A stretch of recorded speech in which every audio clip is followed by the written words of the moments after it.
안녕하세요, 깜수입니다. 오늘은 여기 보이는 폴립테루스를 한번 소개를 시켜드릴 거예요. 여기 보이는 얘고요. 얘는 폴립테루스 비키르비키르라는 종 중에 이제 케냐에 있는 투르카나 호수에서 채집된 개체예요. 보면은 여기에 한 마리가 있고 지금 저기 뒤에 깜식이 뒤에 숨어가지고 한 마리가 안 보이는 애가 있는데 그렇게 지금 저는 한 쌍을 사육을 하고 있고요. 얘가 조금 비키르비키르 치고는 독특한 애들이라 소개를 해드리는 거예요.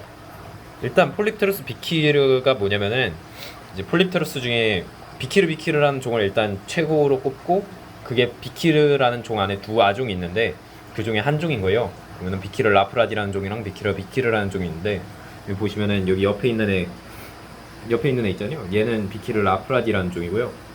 저기는 이제 비키르 라프라디라는 종의 그 종 안에서 이제 지역 변이 종인데 저거는 이제 기니에 있는 콜로톤이라는 지역에서 채집되는 로컬이고, 보시면은 비키르비키르는 조금 비교해드릴 수 있는 차드산 개체나 이런 애들이 있으면 좋은데 저희 집에 안타깝게도 차드산 개체가 지금 한 마리도 없어요.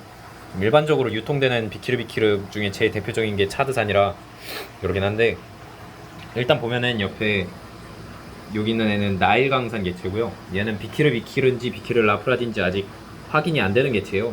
좀 애매한 중간형 정도 되는 느낌이라, 어쨌든 비키르비키르가 아까도 제가 차드산이 제일 유명하다고 말씀을 드렸잖아요.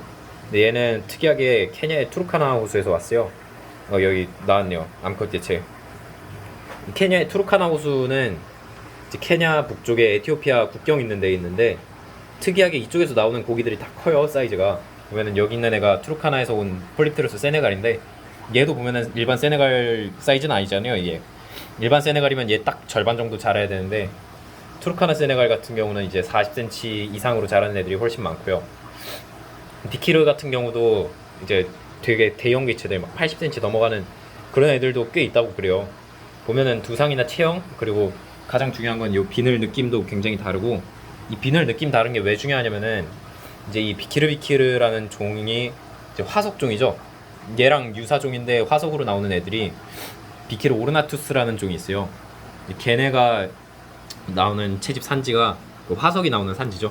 그 산지가 오모강이랑 투르카나 호수가 만나는 그 오모강 삼각주라는 지역이고요. 그 오모강 삼각주가 유명하기는 또 이제 사람 화석들이 되게 많이 나오는 걸로 유명하죠. 고대 인류들이 많이 살던.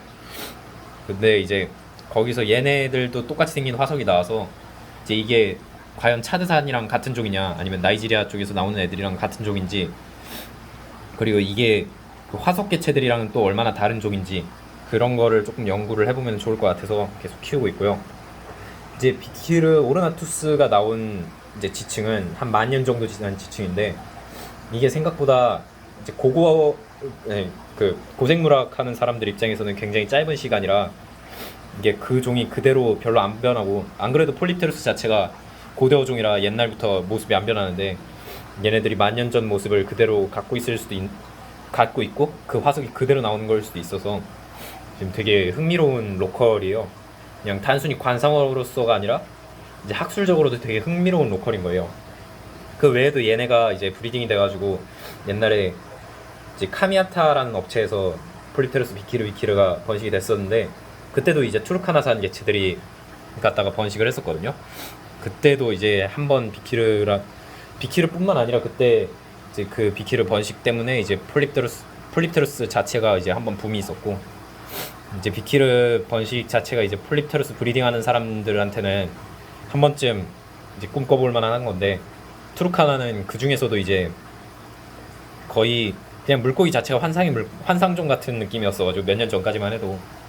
그래서 저도 이제 기회가 있을 때 한번 데려와서 브리딩을 도전을 해보려고 한 쌍을 키우고 있는 거고요. 얘네가 왜 환상종이었냐면은 제가 얘네 이 세네갈들 데려올 때가 2017년 말인데 17년 말? 18년, 네, 17년 말이네요.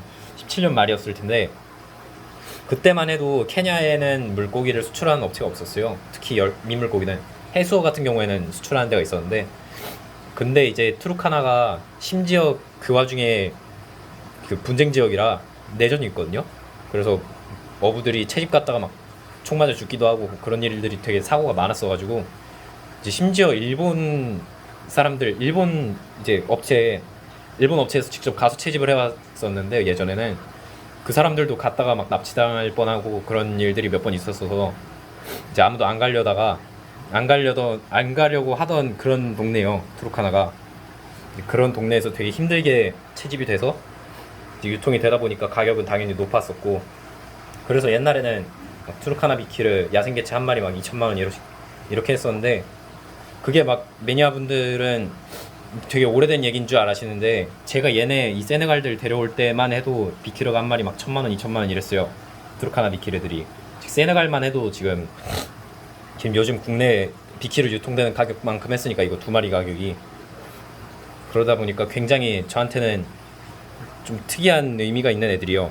왜냐면 저는 얘네를 보려고, 그냥 단순히 실물을 보려고 이제 일본 시즈오카의 그 랩제팬이라는 업체가 이제 케냐 투르카나를 직접 가서 채집하고 수입하던 업체인데 거기까지도 갔다 왔었고, 투르카나 폴립들 때문에 좀 고생을 많이 했어가지고 느낌이 묘하네요. 요즘에 유통 많이 되는 거 보니까 좀 느낌이 묘해요. 그래도 이게 확실히 키워볼 만한 매력은 있는 종이라, 다른 로컬이랑 아예 다르거든요. 그러니까 키워볼 만한 로컬이라 다른 분들도 많이 키워보실 수 있게 됐으니까 좋은 거죠 뭐. 나중에 한번 브리딩이나 한번 제대로 성공해 봤으면 좋겠네요. 투르카나 세네갈이든 비키르든. 아무튼 오늘은 요 투르카나산 비키르 가지고 한번 영상을 찍어봤고요.